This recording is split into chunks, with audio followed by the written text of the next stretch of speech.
Bom dia a todos, a paz do Senhor.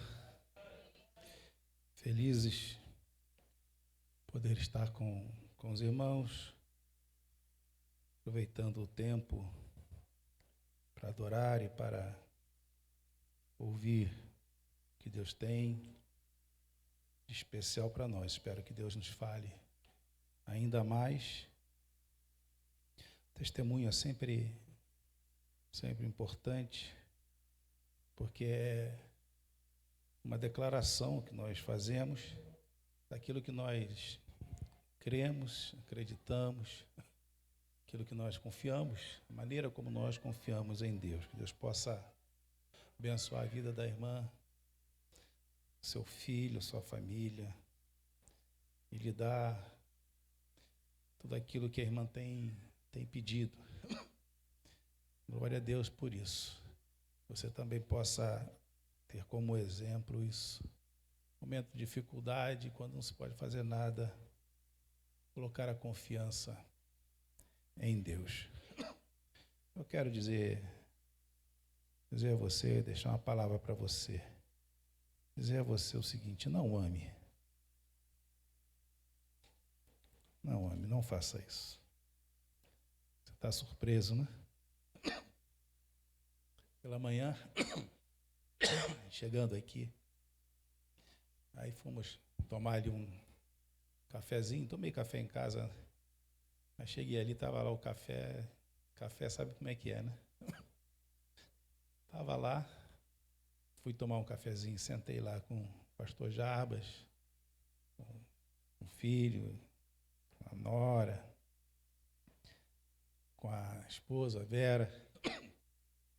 Sentei, a gente senta, já vai entrando na conversa, não pede nem licença, já vai, né? E Vera estava falando aí de uma troca de roupa, que foi sabe essas confusões que as mulheres enfrentam quando compram uma coisa, tem que trocar. E a troca é sempre a chateação. Eu estou essa semana aí aguardando um equipamento, meu ar-condicionado queimou, está ruim. Marquei com o irmão para trocar. E lá hoje, né, eu vinha para cá, ele ia ficar lá trocando para mim, é o dia que ele tinha. Marquei porque a americana, vou dizer logo aqui o nome aqui para vocês tomarem cuidado, marcou para entregar no dia 15 e não entregou. E está lá como se tivesse entregue. Eu já estou aqui já pensando aqui na preocupação, a dor de cabeça. E a Vera passou por isso também, porque foi trocar, que não pode, isso. E eu percebi, quando ela falou que entrou na loja, quando a moça falou que não pode, que ela, para não se aborrecer mais, saiu, foi olhar algumas coisas na loja. Eu pensei, muito bem, fez muito bem. Fez muito bem. Porque a gente precisa muito disso, dessa paciência. Né? Isso é uma demonstração boa. Mas que a gente fica chateado, indignado, eu estou aqui chateado. Estou muito chateado. Com paciência, sim. Tem um problema no banco também, está me cobrando uma coisa indevida, conversei com a gerente. Ela tem que esperar e tal, porque vamos ver se não sei o que está acontecendo. Eu falei, tá bom. Então eu não posso comprar minhas coisas, porque tem um dinheirinho lá, está guardado no banco. Aí mandei a mensagem, eu converso muito com ela, mandei a mensagem para ela dizendo, estou esperando pacientemente. E ela riu, botou umas gargalhadas lá, achou engraçado, porque eu falei que estava esperando pacientemente. Então, não ame. Não ame, isso não é uma coisa boa. Vocês concordam comigo? Hein? Não. Não é bem assim, mas o tema é esse. Não ame, não ame. E aí eu escolhi o texto, 1 Coríntios 13, versículo 4, que diz assim, o amor é paciente, é benigno, o amor não arde em ciúmes, não se ufana, não se ensoberbece. O amor é paciente e é benigno. E esse texto do apóstolo Paulo que ele dá a sua definição do que é amar. Então, a Vera, quando saiu lá da loja ali, foi olhar as roupas dela, ela estava treinando a sua paciência. Isso é demonstração de amor. Por uma pessoa que está com algum problema, criando dificuldade, e demonstrar amor para com terceiros, amar, como fazer com a pessoa como se estivesse fazendo com você mesmo.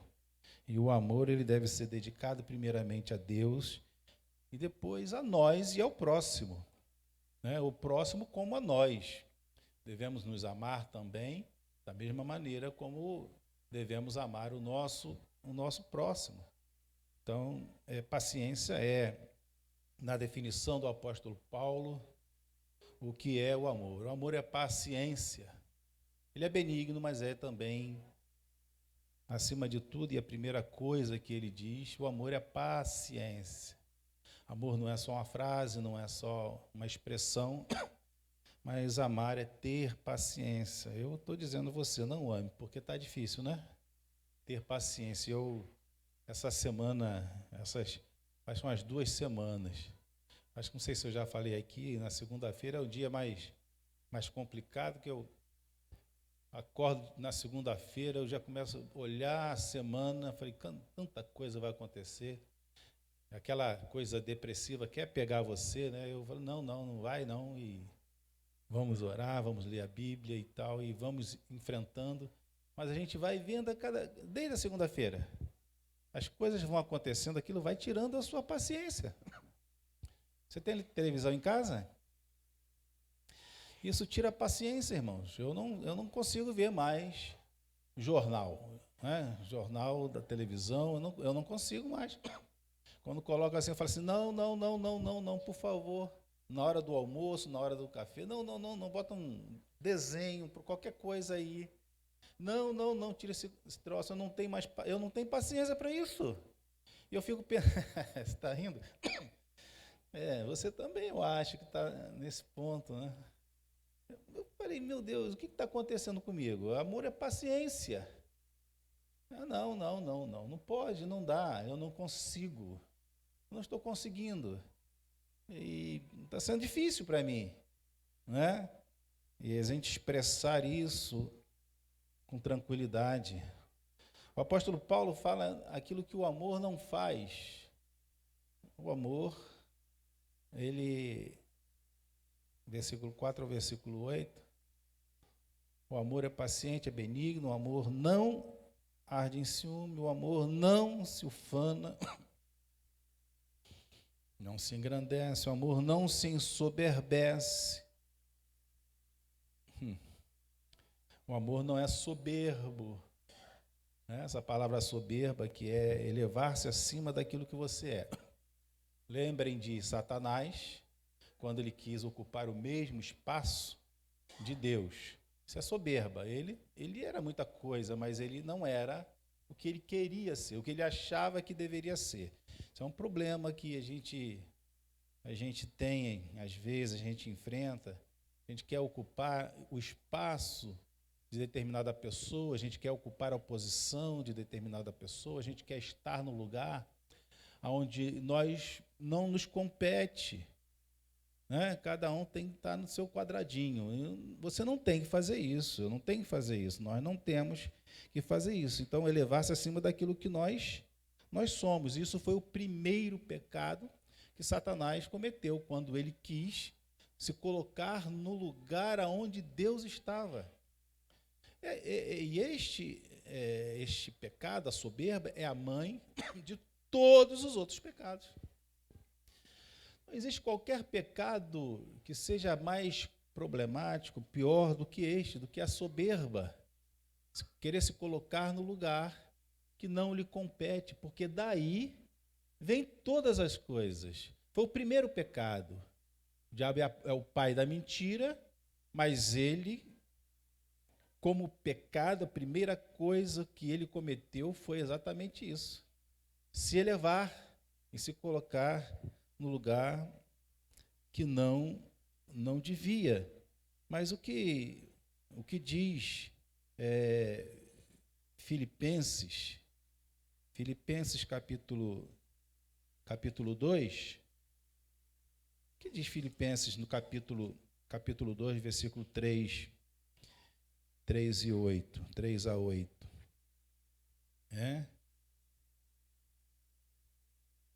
Vamos ver aqui. Eu não coloquei ali para você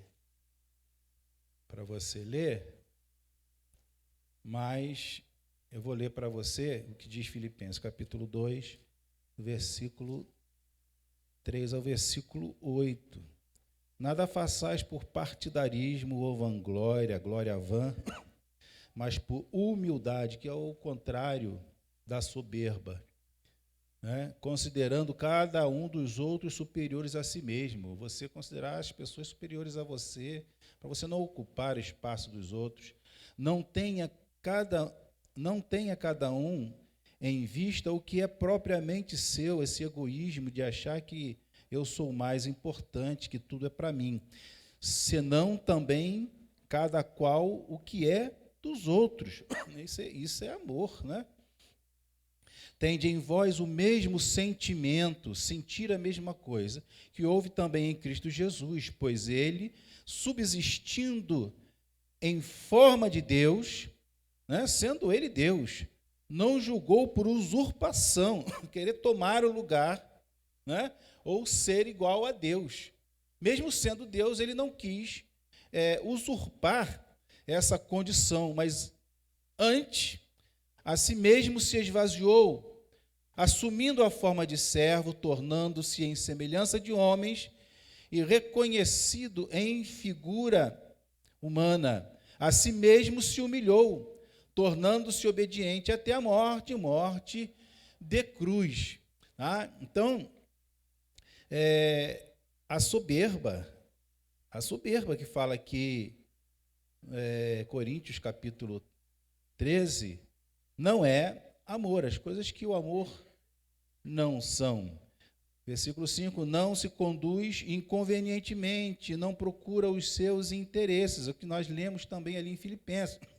Não se exaspera, né? Não vive de gritaria, de nervosismo, se ufanando, não se ressente do mal, ou seja, sofreu mal e toda hora lembra do mal, toda hora, e porque aconteceu, porque fulano fez, porque fulano falou, está sempre se ressentindo. Sentiu uma vez, mas quer ficar alimentando. Isso não é amor, né?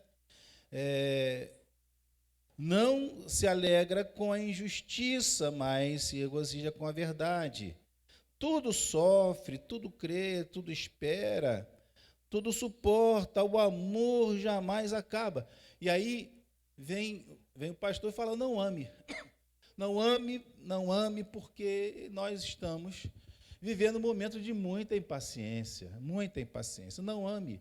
Mas eu preciso entender que a minha paciência, ela precisa existir sempre, mesmo quando há impaciência, de uma certa forma. Eu preciso exercitar isto, demonstrar, eu preciso viver isto. Eu preciso, me permita, a irmã Vera, citar o exemplo. Eu preciso fazer isso que a irmã fez, que é mesmo no momento desta impaciência, demonstrar paciência. Preciso ser paciente.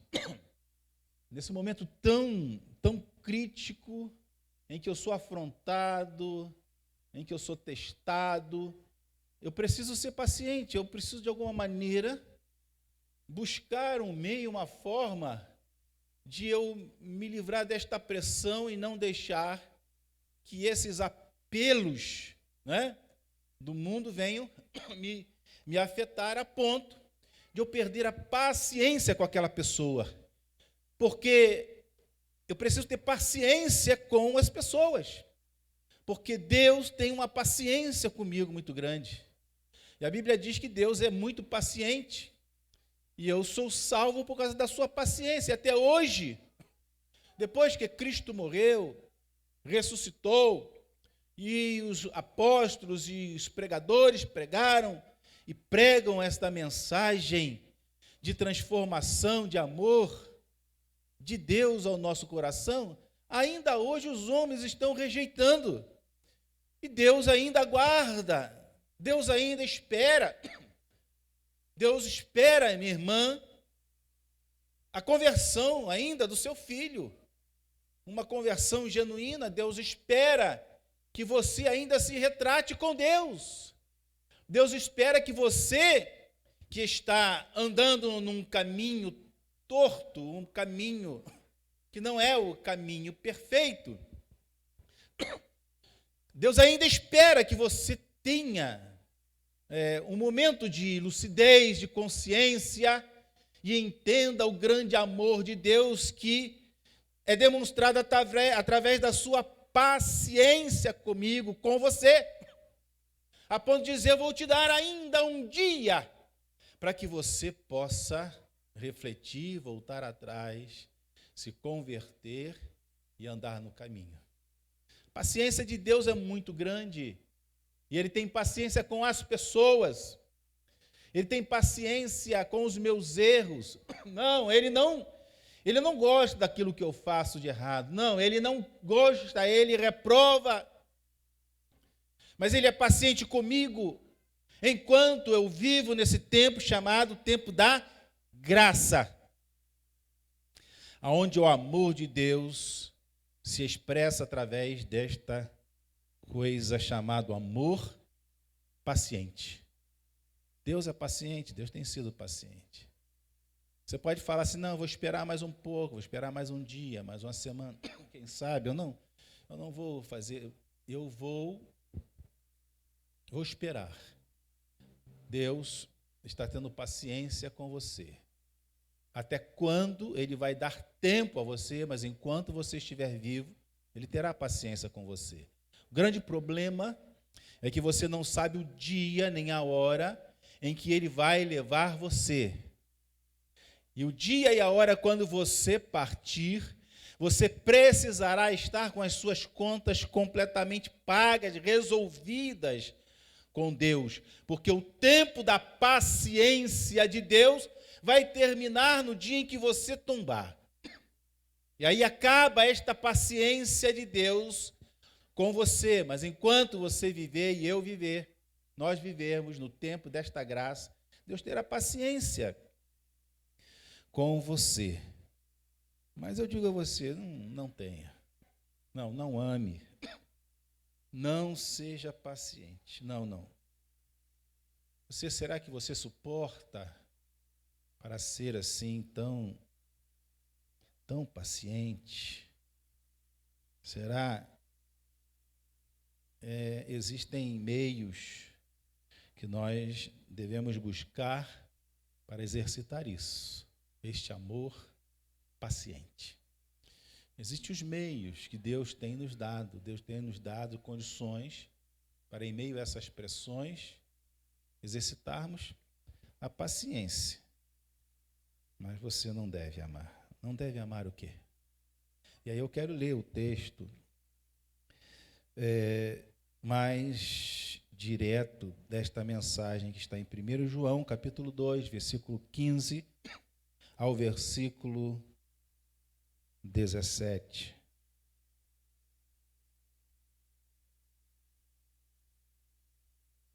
Primeiro João, capítulo 2, versículo 15 ao versículo 17.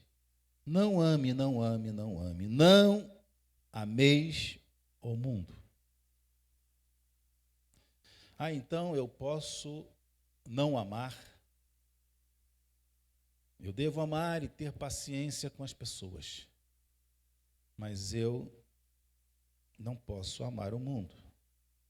Não ameis o mundo, nem as coisas que há no mundo. Se alguém amar o mundo, o amor do Pai não está nele. Porque tudo que há no mundo, a concupiscência da carne, a concupiscência dos olhos e a soberba da vida, não procede do Pai, mas procede do mundo. Ora, o mundo passa, bem como a sua concupiscência. Aquele, porém, que faz a vontade de Deus, permanece eternamente. Louvado seja Deus. Se existe uma coisa que você não deve amar, é não amar o mundo. Eu realmente me indigno e eu tenho problemas com esse mundo. Com as pessoas, às vezes, me vejo tendo problema com as pessoas, mas sempre estou sendo lembrado que eu devo sair e olhar as vitrines. Eu tenho que sair daquela pressão em que o mundo quer me colocar para olhar as vitrines, para não ser impaciente com as pessoas. Eu já passei por um período na vida que eu atendia telefone para reclamar alguma coisa e coitada da atendente do outro lado. Ela sofria muito, porque para mim ela era a empresa. E é a empresa, e ela é colocada ali, ganha um dinheiro pequeno, não sei se você já trabalhou com isso, para poder defender a empresa, para você se colocar no lugar da empresa. E quem está do outro lado, o consumidor, sofre com aquelas frases gravadas e já elaboradas que parece que foram feitas para te irritar, para te tirar a paciência. Eu confesso que eu já perdi muito a paciência com as pessoas. E, ao longo do tempo, eu descobri algumas coisas. Primeiro, que não vale a pena, não adianta nada. E depois, que eu não vou ganhar nada. E depois, que as pessoas, elas merecem o meu amor. Eu preciso ser paciente com elas. E eu tenho, então, aprendido que, como servo de Deus, como homem de Deus, eu tenho necessidade de ser paciente com as pessoas, com os erros das pessoas, com a mentira das pessoas, com o engano das pessoas, com a dissimulação das pessoas. Eu tenho que ter paciência com essas coisas, porque Deus tem tido paciência comigo. Todas as vezes que eu, de certa forma, minto para Deus, quando, de certa forma, eu tento enganar a Deus, quando, de certa forma, eu estou sendo dissimulado nas minhas ações para com Deus, mesmo sabendo que Deus conhece a minha vida, Deus tem tido paciência para comigo, Ele tem demonstrado este grande amor. Isto, para mim, é muito bom saber que Deus está tratando da minha vida e me curando aos poucos e me ensinando que eu não tenho que ser dissimulado, que eu não tenho que mentir, que eu não tenho que enganar, que eu não tenho que mascarar as coisas, que eu tenho que ser melhor. E Deus está me ensinando a cada dia e me fazendo, então, ter paciência também para com os outros. Porque eu percebo que, assim como eu preciso da paciência de Deus, as pessoas precisam também da minha paciência. Então eu preciso demonstrar isto mais. Eu tenho também entendido que eu não sou obrigado, e Deus não tem me exigido a ter paciência com o mundo. E quando eu falo mundo, e quando João fala sobre mundo, ele está falando nada mais, nada menos do que o sistema que rege a vida das pessoas nesta terra. Ele não está falando da terra em si. Em alguns momentos a Bíblia fala de um mundo como sendo a terra, quando o mundo será transformado, queimado com fogo. Ele está falando não apenas do sistema que rege as pessoas nesta terra, mas também a própria terra, que foi contaminada por causa do pecado, precisa ser purificada e será purificada pelo fogo, para então ser apresentada como uma nova terra, um novo céu e uma nova terra. Mas o mundo que João está falando, que nós não devemos amar, é tudo que rege a vida do ser humano nesta terra. O sistema que rege a terra nunca foi, e depois que aceitamos Jesus, nunca deverá ser o sistema que rege a nossa vida. Nós vivemos em mundos diferentes. Jesus explicou muito bem isso quando ele disse que vocês estão atualmente, isso é um estado transitório, vocês estão no mundo, mas vocês não pertencem, vocês não são do mundo, ou seja, vocês estão sob um regime mundial que é transitório, que não vai durar para sempre. Mas vocês não pertencem a este regime, vocês pertencem a outro regime. Se eu e você pertencêssemos ao regime do mundo, todas as vezes que as pessoas elas nos afrontassem, elas fossem dissimuladas, elas mentissem, elas nos enganassem, sempre nós perderíamos completamente a paciência, porque o sistema que rege este mundo não permite que pessoas aceitem a afronta sem perder a paciência com os outros. E por isso nós vemos como o mundo é. O mundo é um verdadeiro caos e as pessoas, elas não se entendem, não vão se entender. As famílias, os casais, e às vezes mesmo em algumas comunidades chamadas cristãs. Porque vivem esse sistema e não sabem, não aprenderam a separar e não entenderam ainda que apesar de estarmos num estado transitório neste mundo, nós não pertencemos a este mundo. Este mundo que João fala é o mundo que está corrompido. Não é o nosso mundo. Estamos aqui de passagem. Você consegue se enxergar assim? Ou você é daqueles que diz, não, bateu, levou. Bateu, levou. Não, me afrontou. Está me afrontando. Olha, é muito difícil estar neste mundo e não pertencer a este mundo.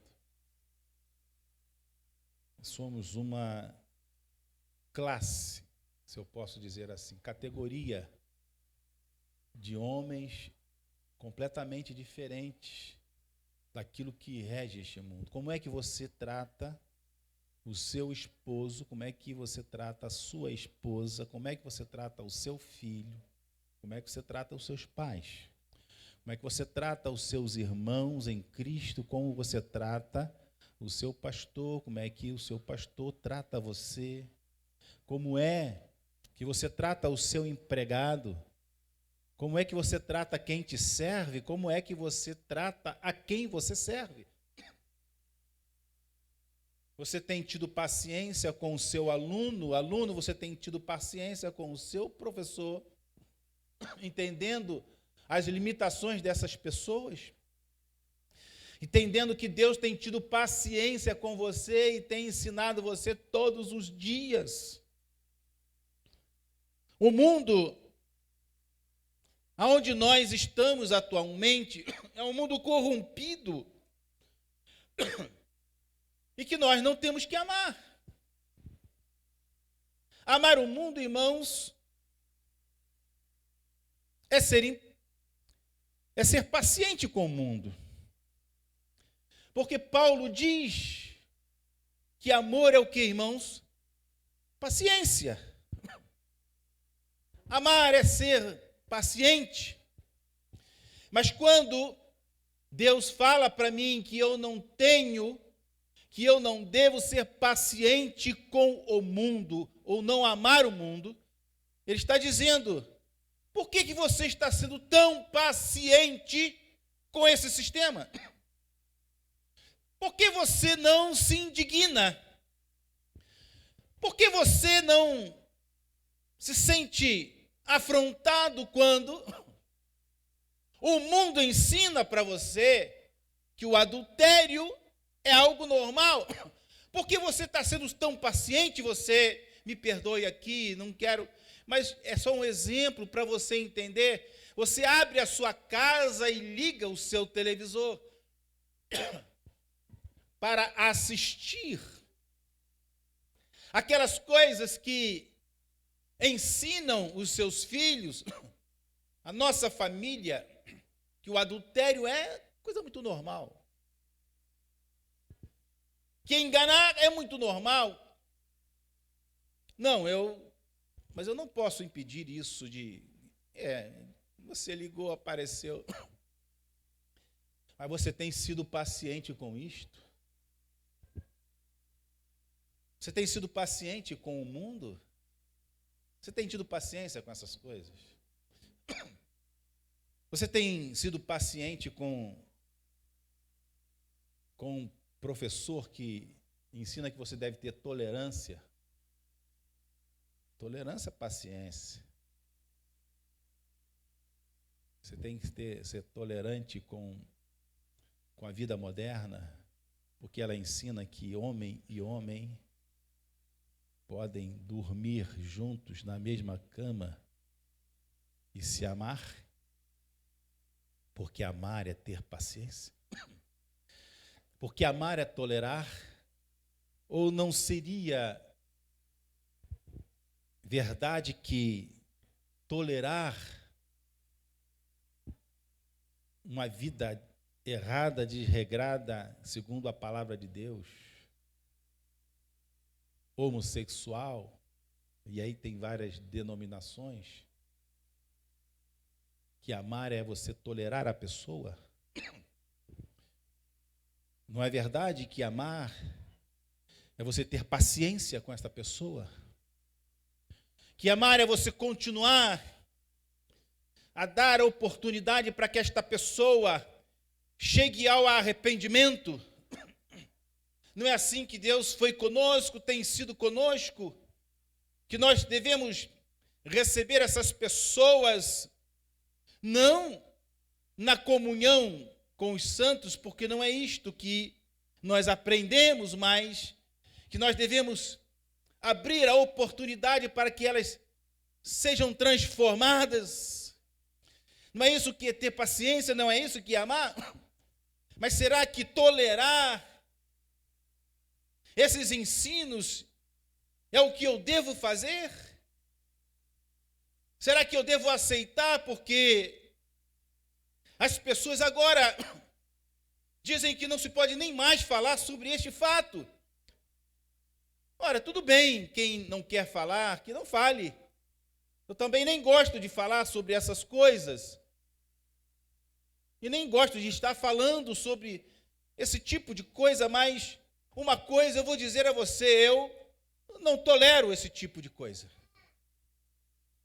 Eu não tolero as pessoas. Quero amar as pessoas e vencer todas as dificuldades que eu possa ter. E alguém possa chamar de preconceito. E eu nem você temos que ter um conceito pré-concebido das pessoas. Cada um, como você e eu, tem o direito e a necessidade de se converter ao Evangelho, de aceitar a Jesus e mudar de vida. Então, eu penso que eu preciso ter muita paciência e muito amor com todas as pessoas, assim como eu quero ser amado por Deus e pelas pessoas. Mas eu não tenho que ter paciência com o mundo e nem o que há no mundo. Porque o mundo, na verdade, é o sistema, é o ambiente. Mas o diabo fez a coisa tão bem feita, se é que eu posso dizer que o diabo faz alguma coisa bem feita. Bem feita no sentido de construção para o mal. Mas ele construiu tão bem que ele pegou os seres humanos que Deus criou tão perfeito, carne, corpo, alma, espírito. E ele, como não pode entrar na vida do homem de cima para baixo, ele entra de baixo para cima. E ele pega a parte que podemos considerar mais frágil, que é a parte de contato com o ambiente, que é a carne, que é o corpo. E ele começa a... Irmãos, isso não é por acaso. Ele começa a trazer coisas para apresentar a você, para lhe instigar. Para lhe instigar. Olha o que diz, que fala Tiago. Tiago, capítulo 1. Vamos ver se achamos aqui. Tiago, capítulo 1, versículo 13 e o versículo 14. Ninguém, ao ser tentado, diga, sou tentado por Deus, porque Deus não pode ser tentado pelo mal. E ele mesmo a ninguém tenta. Ao contrário, cada um de nós, você e eu, é tentado pela sua própria cobiça, né? Pelo seu próprio apetite, pelo seu próprio desejo. É o seu desejo. Então, veja que o diabo usa todas as coisas que você deseja na sua carne, são muito naturais, imagino eu, e ele apresenta para você essas coisas para roubar a tua atenção e fazer você se deixar levar por essas coisas e se esquecer de Deus. Porque quando você ama o mundo e as coisas que estão no mundo, você está deixando de amar a Deus em primeiro lugar. Você está dando vazão àquilo que é para você mais importante, e Deus deixou de ser mais importante para você. E o que passou a ser mais importante para você são as coisas que você necessita. E o diabo sabe disso e ele te instiga. E olha o que diz mais aqui. Cada um é tentado pela sua própria cobiça, quando esta o atrai e o seduz.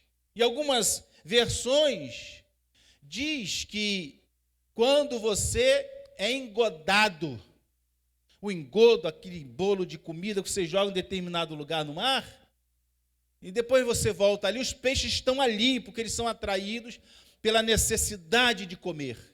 Alguns peixes são mais espertos, ficam de longe, esperando. Mas, na sua maioria, os peixes são muito bobos.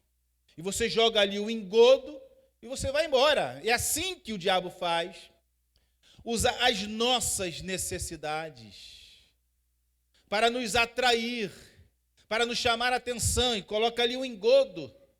E quando está todo mundo ali, quando você está interessado naquilo que é bom próprio a você, ele vem com a rede e joga, ele pega, ele apanha.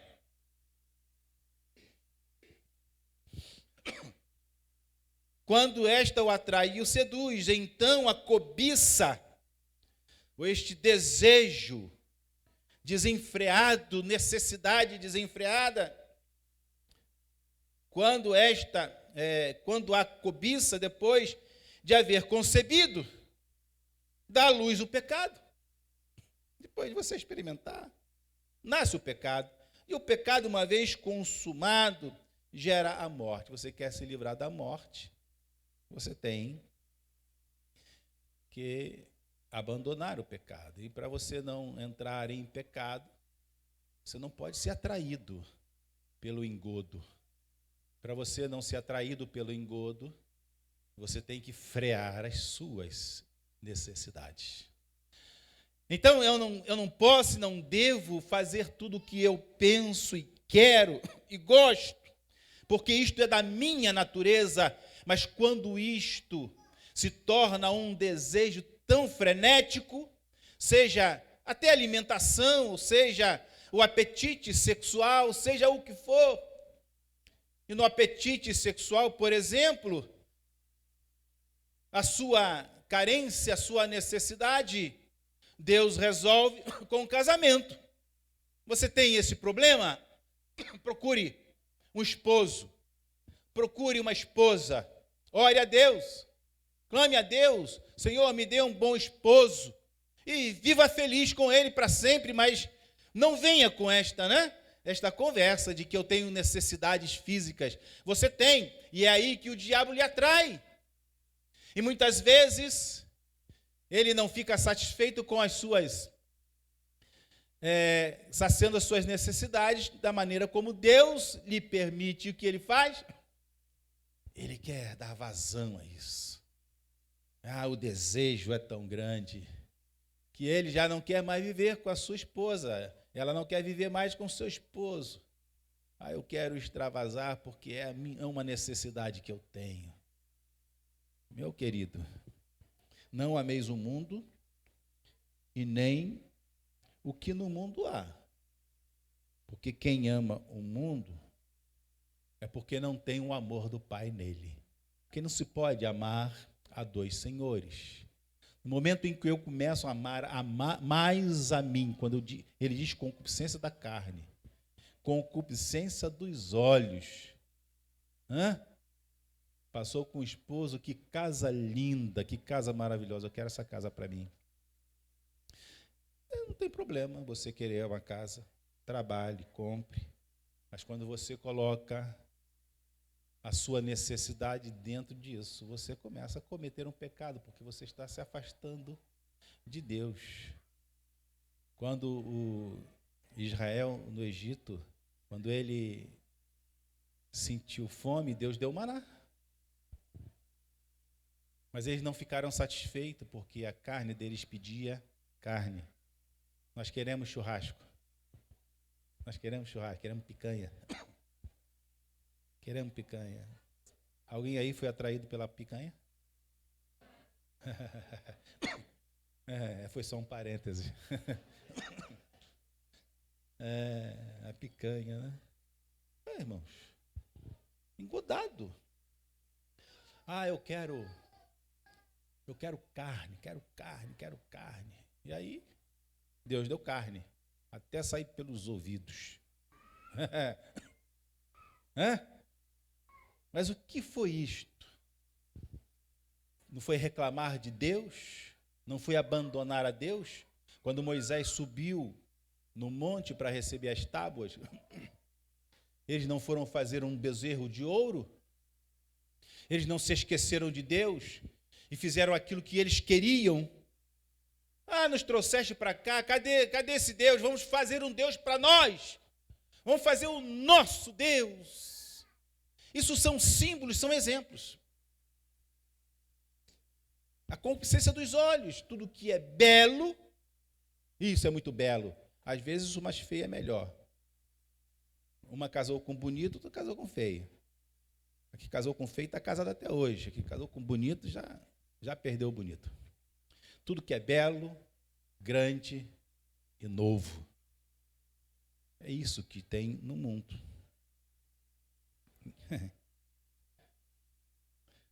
E a soberba da vida. E a soberba da vida. Aquele irmão está ali, quem devia estar ali era eu. Quem deveria fazer isto era eu. Soberba da vida. Quem é que não quer ser o primeiro? Quem é que não quer ser o bispo da igreja? Muita gente não quer. Eu, por exemplo, não quero. Estou dando um exemplo. Mas quem é que não quer? Quem é que não quer ser o presidente da empresa? Qual político não quer ser o presidente do Brasil? O primeiro. Até o diabo queria ser Deus. essa soberba.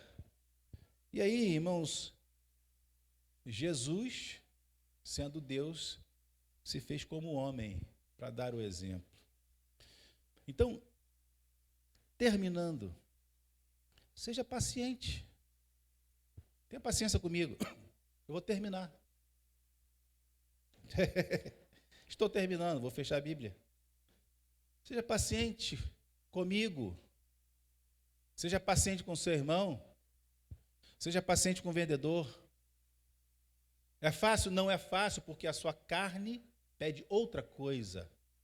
Vingança, resposta, cara fechada. Fiquei uma semana sem ligar o ar-condicionado. Aliás, já estou há alguns dias. Ligo o ventilador, aquele ar quente. Aí a Elizabeth sobe. Meu Deus, está que calor aqui dentro. Mas eu falo, não é para irritar. Eu falo assim, graças a Deus, né? Tá bom isso aqui, tá gostoso. Não é para irritar. E ela me olha com aquele olhar de paciência. E eu estou com paciência. Porque não chega. A paciência, irmãos, é com o vendedor, é com a loja, mas esse sistema eu não tenho paciência. Porque tudo é feito para me tirar do sério. E para me fazer igual. E eu não quero ser igual. Amém, irmãos? Então, não tenha paciência com o mundo. Com o mundo não, mas com as pessoas sim. Não se entregue. Porque aquele que assim age, ele vai deixar de fazer a sua vontade e vai fazer a vontade de Deus. E o texto termina assim: o mundo passa e os seus desejos, as suas concupiscências. Mas aquele que faz a vontade de Deus permanece para sempre. Vamos ficar de pé? Aquele que faz a vontade de Deus permanece para sempre. Como é difícil viver neste mundo. Pessoa que pediu emprestado e não pagou. Pediu emprestado e não pagou. Eu era pequeno quando a professora mandou fazer-lhe um trabalho e fazer um vaso com pintar. Era para o Dia das Mães, eu não tinha dinheiro, eu não pedia dinheiro à minha mãe, eu não pedia. E se eu pedisse, ela ia desconfiar, e eu sabia que ela não tinha, era pouca coisa, mas eu não pedia. Cheguei na sala, está todo mundo fazendo, eu estou lá sem fazer. No dia de levar para casa, de entregar, acho que a professora ficou com pena de mim. Ela falou, escolhe um desses aí, porque os alunos não vieram. Depois você resolve com ele. Eu era pequeno. Peguei um vaso daquele, dei para minha mãe de presente, ela gostou. Eu satisfiz a minha carne, a minha vontade. Eu sou tal, eu sou maior, eu fiz. Minha mãe ficou toda feliz. Esta era a minha necessidade. Mas eu não entreguei, eu não devolvi o que eu deveria.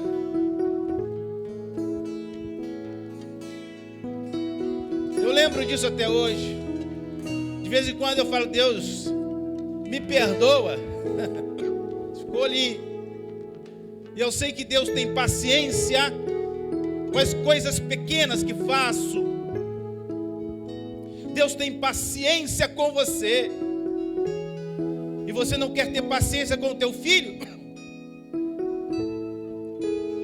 Dê tempo. Irmãos, nós temos uma vida inteira. Eu cheguei à conclusão que eu preciso estar orando.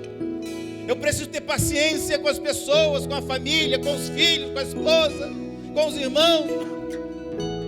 Eu tenho que dar tempo às pessoas, porque Deus me dá tempo para me corrigir.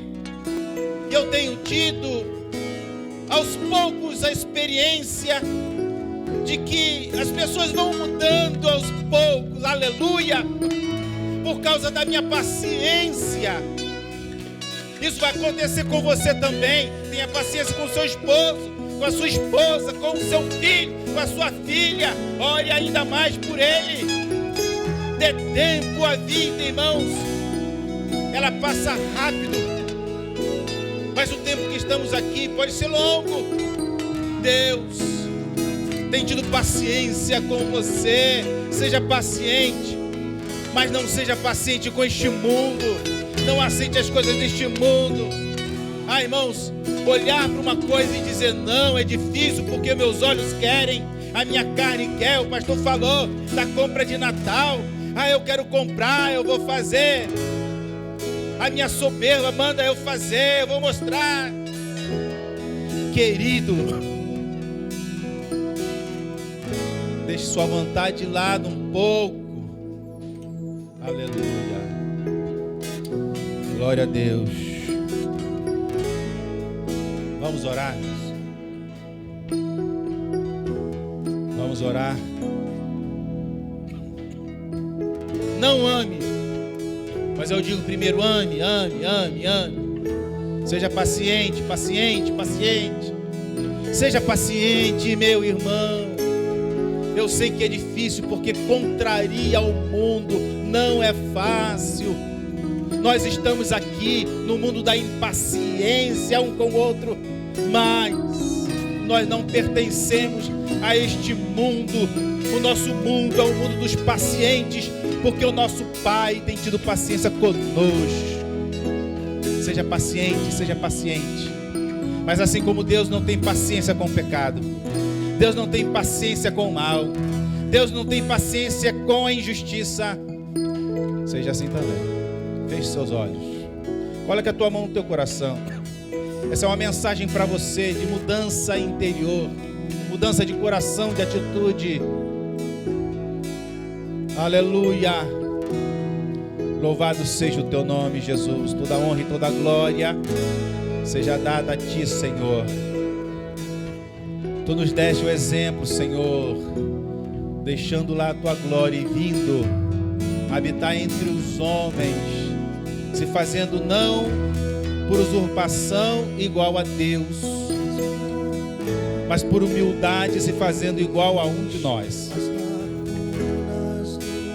Ó meu Deus, e esta carne que me leva, que me conduz a essas iscas que o diabo tem colocado para que eu coloque a minha intensidade, minha atenção nessas coisas,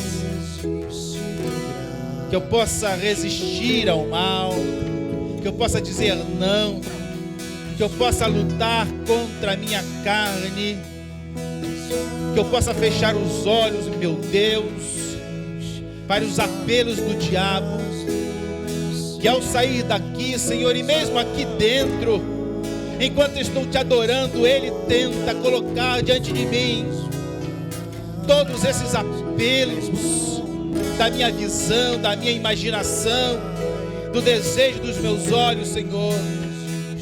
Esta minha vontade de ser maior do que todo mundo, esta minha vontade de querer ser mais poderoso, mais forte, mais inteligente, mais santo, melhor do que qualquer pessoa, desfazendo dos outros, Senhor, meu Deus, tenha misericórdia de mim, tenha paciência comigo, Senhor.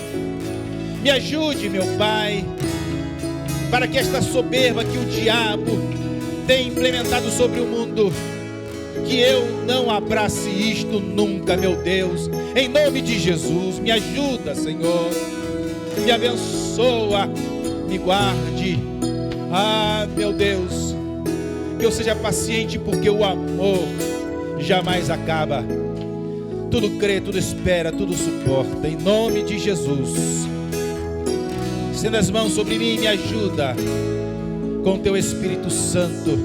Abençoa o teu povo, a tua igreja, os teus filhos, em nome de Jesus. E eu te peço, meu Deus, meu Pai, nos leve em paz para os nossos lares. Leva-nos, ó Pai, guardados pela tua mão poderosa. Teu Espírito nos guie sempre, nos avise sempre, não agora, mas também até chegar à nossa casa, durante o nosso dia, durante a nossa semana, no nome de Jesus. E que o amor de Deus e a paz de nosso Senhor e Salvador Jesus Cristo E a doce comunhão do Espírito Santo seja com todo o povo de Deus, hoje e para todos sempre. Amém, amém.